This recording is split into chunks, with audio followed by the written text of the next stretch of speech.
So I don't know if it's just me, but have your 30s, your 40s, and your 50s start hitting really differently? I know mine have. I get up, I have these aches and pains in my elbows and knees, and I'm just totally confused.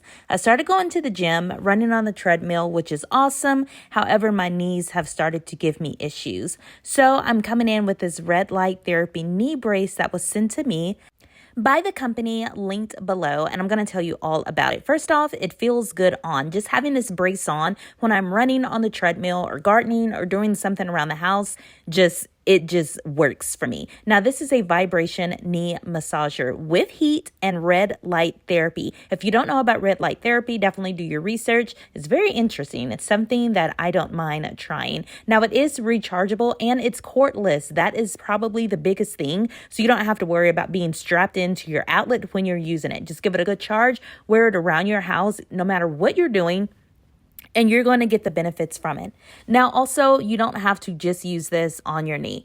Check it on your elbow, your shoulders, anywhere around your body. It comes with two cords that are going to extend the strap so you can wear it multiple locations on your body. Excuse me, guys, I was in my pajamas, but I wanted to try it on for you just to let you know how this has been working. I've been using it about 2 weeks, and listen, it feels good. If you get those aches and pains when you're just waking up, or in my case, leaving the gym, you have to check this one out. Like I said, I'll leave it linked down below. This is one thing I found that's really helped my knee pain.